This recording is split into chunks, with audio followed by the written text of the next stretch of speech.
بسم اللہ الرحمن الرحیم۔ السلام علیکم دوستو، دنیا بھر کی خبروں میں آج آپ سنیں گے، لیکن اس سے پہلے اگر ہو سکے تو لائک اور سبسکرائب کا بٹن ضرور دبا لیں۔ شکریہ۔ یوکرین جنگ طویل ہو سکتی ہے، نیٹو۔ پاکستان کو وزیر اعظم مودی کے دورہ کشمیر پر تبصرے کا حق نہیں، انڈیا۔ عالمی برادری طالبان حکومت کو تسلیم کرے، سپریم لیڈر۔ وزیر اعظم عمران خان کا خط کی تحقیقات کے لیے صدر اور چیف جسٹس کو خط۔ مدینے میں جو ہوا یہ ان کے اپنے اعمال ہیں، وزیر اعظم عمران خان۔ بھارتی پنجاب میں علیحدہ وطن کے حق میں مظاہرے، کرفیو نافذ۔ جرمنی میں ایک انوکھی ترین علیحدگی۔ تو آئیے چلتے ہیں اب خبروں کی تفصیل کی جانب۔ مغربی دفاعی اتحاد نیٹو نے خبردار کیا ہے کہ یوکرین جنگ طویل ثابت ہو سکتی ہے۔ روس اور یوکرین کے مابین گزشتہ 3 ماہ سے جاری اس جنگ کے تناظر میں نیٹو کے چیف نے کہا ہے کہ فن لینڈ اور سویڈن فوری طور پر اس عسکری اتحاد کے رکن بن سکتے ہیں۔ انہوں نے کہا کہ اس کا فیصلہ ان ممالک نے خود کرنا ہے۔ یہ دونوں ممالک مئی میں نیٹو میں شمولیت کی خاطر درخواست جمع کرا سکتے ہیں۔ انڈیا نے وزیر اعظم نریندر مودی کے حالیہ دورہ کشمیر پر پاکستان کے رد عمل کو مسترد کرتے ہوئے کہا ہے کہ پاکستان کو تبصرے کا کوئی حق نہیں پہنچتا۔ جس طرح کشمیر میں وزیر اعظم نریندر مودی کا استقبال ہوا وہ ایسے تمام سوالوں کا واضح جواب ہے۔ بھارت نے پاکستان کی جانب سے مودی کے دورہ کشمیر کو ڈرامہ کہنے پر بھی تنقید کی اور کہا کہ ہمیں یہ لفظ سمجھ میں نہیں آیا، اس سے تو یہ لگتا ہے کہ کوئی دورہ ہوا ہی نہیں ہے اور گویا ہم اسے دکھانے کی کوشش کر رہے ہیں۔ وزیر اعظم مودی کا کشمیر میں استقبال اور ترقیاتی منصوبوں کا افتتاح کی ویڈیو موجود ہے۔ اس معاملے میں پاکستان کو بولنے کا کوئی حق حاصل نہیں ہے، لیکن اگر وہ مقبوضہ وادی کے بارے میں اپنے موقف کو سامنے رکھتے ہوئے سوال کرتا ہے تو ہم اس کا جواب دے چکے ہیں۔ پاکستان نے دوستوں کہا تھا کہ یہ کوئی حیرت کی بات نہیں ہے۔ مودی بھاری سیکیورٹی کے ساتھ مقبوضہ وادی گئے ہیں جہاں کے باشندوں نے ان کی آمد پر یوم سیاہ منایا۔ یہ اس بات کی دلیل ہے کہ وہ انڈیا کی غیر قانونی پالیسیوں کو مسترد کرتے ہیں۔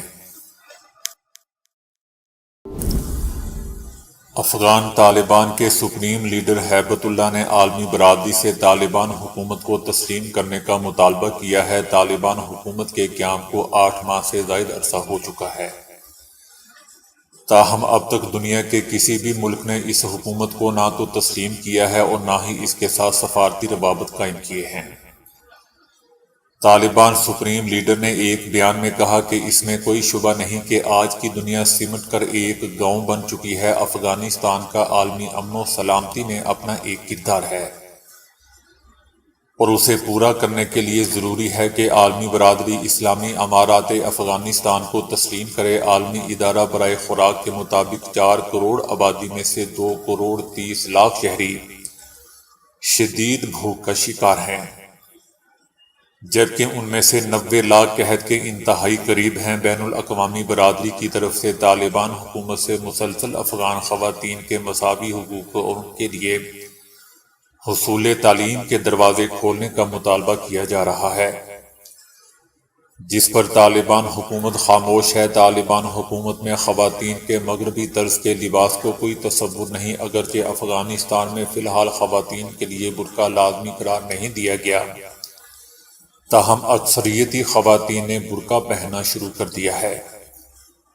طالبان حکومت کے قیام سے اب تک ہزاروں افغان خواتین اپنی سرکاری ملازمتوں سے محروم ہو چکی ہیں، جبکہ ان کی تعلیم اور محرم مرد کے بغیر آزادانہ نقل و حرکت پر بھی پابندی لگ چکی ہے۔ وزیر اعظم عمران خان نے امریکی دھمکی سے متعلق خط کی تحقیقات کے لیے صدر اور چیف جسٹس کو خط لکھ دیا ہے اور فوری کارروائی کی سفارش کر دی ہے۔ وزیر اعظم عمران خان نے چیف جسٹس آف پاکستان کو بھی الگ خط تحریر کر دیا ہے۔ وزیر اعظم عمران خان نے اس خط کی عوامی تحقیقات کی درخواست کی ہے۔ وزیر اعظم عمران خان نے کہا ہے کہ صدر اور چیف جسٹس سے گزارش ہے کہ عوام کی امیدوں پر پورا اتریں، معاملے پر خاموشی سے عوام میں شدید مایوسی پھیل رہی ہے۔ یہ ایک نہایت ہی سنجیدہ نوعیت کا معاملہ ہے، اس کے نتیجے میں میری حکومت کو سازش کے طور پر مبنی تحریک عدم اعتماد کے ذریعے چلتا کیا گیا۔ اس سازش کا مقصد مجھے وزارت عظمیٰ سے ہٹانا تھا۔ وزیر اعظم نے کہا کہ خفیہ مراسلے کی رپورٹ میں امریکی انڈر سیکرٹری آف اسٹیٹ کی گفتگو واضح طور پر بیان کی گئی ہے۔ پاکستانی سفیر کی جانب سے اس ملاقات سے متعلق بھجوائی گئی تمام تفصیلات ایک خفیہ مراسلے کی شکل میں آپ کے پاس موجود ہیں۔ وزیر اعظم عمران خان کا کہنا تھا کہ عوام سچ جاننا اور تبدیلی اقتدار کی بیرونی سازش میں ملوث کرداروں کے بارے میں جاننا چاہتے ہیں۔ وزیر اعظم عمران خان کا کہنا ہے کہ مدینہ منورہ میں جو واقعہ ہوا یہ ان کے اپنے اعمال کی وجہ سے ہے۔ وزیر اعظم عمران خان کا کہنا تھا کہ لوگ تکلیف میں نکل رہے ہیں، عوام کے اندر غصہ ہے۔ ان لوگوں نے بیرونی سازش کا حصہ بن کر حکومت گرائی۔ میں کبھی سوچ بھی نہیں سکتا کہ اس مقدس جگہ پر لوگوں کو آوازیں کسنے کی ہدایت دوں۔ کوئی عاشق رسول صلی اللہ علیہ وآلہ وسلم ایسا کرنے کا سوچ بھی نہیں سکتا۔ مدینہ میں جب یہ واقعہ ہوا تو ہمارے تمام کارکنان شب دعا منا رہے تھے۔ میرے دل میں جو رسول اللہ صلی اللہ علیہ وآلہ وسلم کا مقام ہے وہ میں کسی کو ثابت کرنے کی ضرورت محسوس نہیں کرتا۔ میرا عقیدہ ہے کہ دل میں نبی کریم صلی اللہ علیہ وآلہ وسلم کا عشق نہ ہو تو ایمان مکمل نہیں ہوتا۔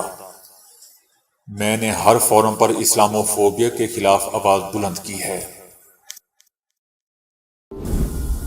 بھارتی پنجاب کے شہر پٹیالہ میں سکھوں کے الگ وطن خالصتان کے حق میں مظاہرہ کرنے والوں پر ہندوؤں کے حملوں اور جھٹکوں کے بعد کرفیو نافذ کر دیا گیا ہے۔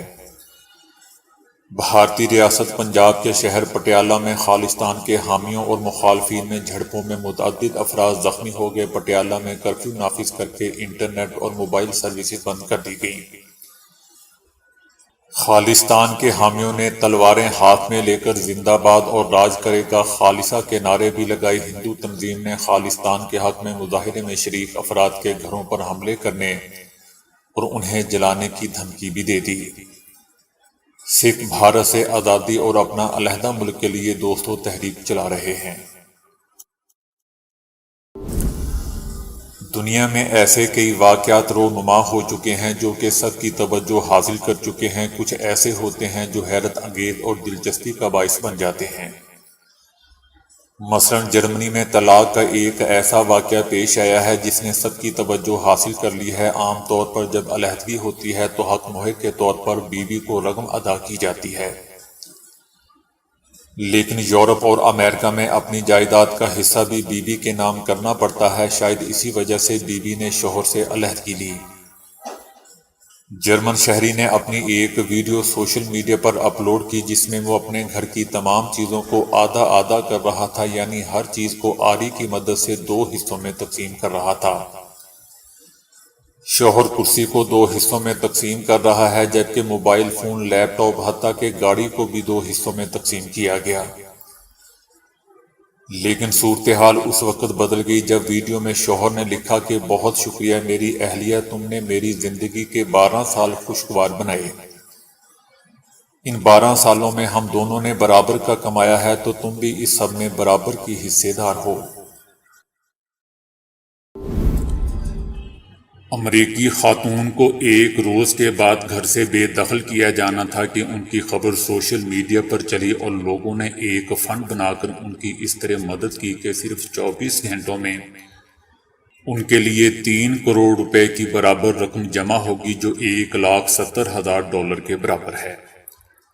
ڈیشا کیلی کے پاس کرائے کے لیے رقم نہیں تھی اور ان کے پاس 1 یا 2 روز کی مہلت باقی تھی۔ اس موقع پر پریشانی اور فکر میں گھری خاتون اپنے گھر میں آخری اشیاء کو باہر نکال رہی تھی کہ اس دوران CNN نے ان کی خبر جاری کر دی جو کورونا تناظر میں لوگوں کو کرائے میں 2 ماہ کی مہلت کے متعلق تھی۔ اس کے تحت کرایہ نہ دینے والے کرایہ داروں کو 3 اکتوبر تک کی مہلت دی جانی تھی۔ تاہم بعد ریاستوں نے اس کا اطلاق مختلف انداز میں کیا تھا۔ 32 سالہ ڈیشا اپنے 3 بچیوں کے ساتھ رہتی ہے۔ کاروبار بند ہونے سے وہ تنخواہ سے بھی محروم ہے۔ اپنے مستقبل سے مایوس ڈیشا نے گو فنڈ می ویب سائٹ پر لوگوں سے مدد کی اپیل کرتے ہوئے صرف $2000 کا ہدف رکھا تاکہ وہ مکان کا کرایہ ادا کر سکے، لیکن اگلی صبح وہ دیکھ کر حیران رہ گئی کہ لوگوں نے دل کھول کر انہیں عطیات دیے اور 24 گھنٹے میں $1,72,000 جمع ہو گئے۔ ڈیشا نے روتے ہوئے لوگوں کی رحم دلی کو سراہتے ہوئے ان سب کا شکریہ ادا کیا اور کہا اس سے انہیں بہت امید ملی ہے۔ تحصیل خانپور کے سرکاری ہاسپٹل میں عملے کی غفلت کے باعث 9 مولود بچوں کے والدین میں تنازعہ پیدا ہو گیا۔ خانپور کے سرکاری ہاسپٹل میں ایک لڑکے اور ایک لڑکی کی پیدائش ہوئی۔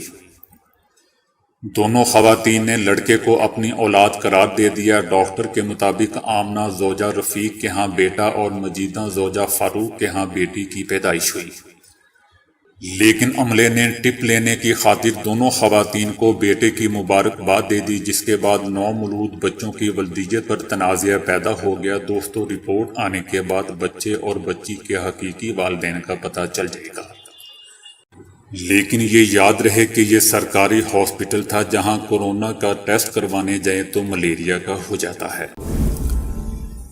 وائرسز نے ہماری زندگی اجیرن کر رکھی ہے، جس کی تازہ مثال کورونا کی ہے۔ اب ماہرین نے وائرس پکڑنے کے لیے DNA کے پھندے تیار کیے ہیں، جس میں وائرس پھنس جاتا ہے اور اندر جا کر تلف ہو جاتا ہے۔ Technical university of Munich TUM کے ماہرین نے اوریگامی انداز میں DNA فولڈنگ کی بدولت پھندے بنائے ہیں اور انہیں نینو کیپسول میں بھرا جا سکتا ہے۔ ایک شکنجے میں کئی مقامات پر وائرسز پھانسے جا سکتے ہیں، اسی طرح وائرس مزید پھیلنے سے رک جاتا ہے۔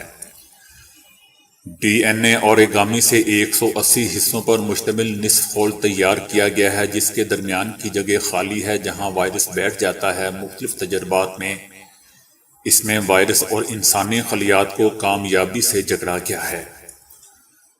اسی طرح 24 گھنٹے تک ہیپاٹائٹس B کو بھی گرفتار کیا گیا ہے۔ DNA کی سلاخوں میں بند وائرس کسی کام کا نہیں رہتا اور نہ ہی ان کی تعداد بڑھتی ہے۔ تحقیق کرنے والے ڈاکٹر سائنسدان ہینڈرک ٹائز نے کہا ہے کہ اپنی جسامت کی بنا پر یہ وائرس کی تباہی کو روک سکتا ہے۔ ایک شکنجے میں 5 مقامات ہیں جو اس کو گرفتار کر لیتے ہیں۔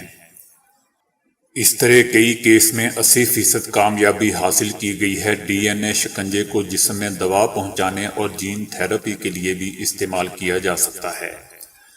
اس طرح یہ دواؤں کی سواری بھی بن سکتا ہے۔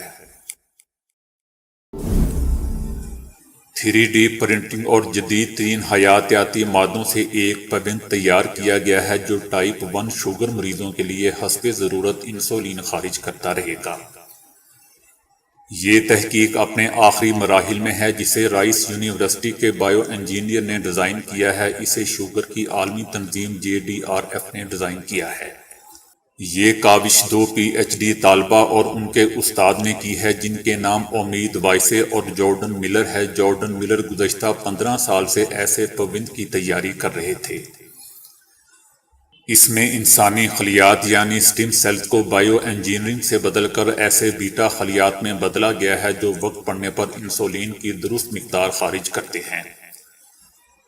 اس طرح خون میں شوگر گلوکوز کی مقدار کو ایک خاص درجے پر رکھا جا سکتا ہے۔ ڈاکٹر ملر کہتے ہیں کہ انسانی لبلبے میں خلیات ایک خاص انداز سے مرتب ہوتے ہیں اور ان میں خون کی رگیں ایک انداز سے مرتب ہوتی ہیں۔ دونوں ماہرین نے فطرت کے یہ نقوش ایک چپ پر چھاپنے کا ارادہ کیا اور اس پر دن رات تحقیق کی۔ اس ضمن میں پہلا ہدف ٹائپ 1 شوگر کو بنایا گیا، جو کہ ایک امنیاتی بیماری ہے۔ اس بیماری میں لبلبہ انسولین کی افزائش روک دیتا ہے، جسے ٹیکوں سے پورا کیا جاتا ہے۔ اس کام کے لیے بیٹا سیلز کو جینیاتی انجینئرنگ سے گزارا گیا تھا جو خون کی سطح میں اتار چڑھاؤ کو فوری طور پر محسوس کر سکتے تھے، لیکن اس کے لیے ضروری تھا کہ پیوند کو جسم کے اس مقام پر لگایا جائے جہاں وہ خون میں شوگر کی زیادتی کو محسوس کر کے اصل لبلبے کی طرح انسولین خارج کر سکے۔ انسولین بنانے والے خلیات کو احتیاط سے ایک ہائیڈروجل پر رکھا گیا۔ ہائیڈروجل کا یہ طریقہ قلبی علاج میں خلیات کو کیپسول بند کرنے میں اپنی افادیت ثابت کر چکا ہے۔ ان گول موتی نما کیپسول جن میں اتنے باریک سوراخ بنائے گئے ہیں جن سے انسولین خارج ہوتی رہتی ہے، ایک پابند کئی ماہ یا ایک سال تک انسولین خارج کرنے کے لیے کافی ہوگا۔ تو دوستو ابھی کے لیے اتنا ہی۔ ویڈیو کو لائک اور شیئر کرنے کا بہت بہت شکریہ۔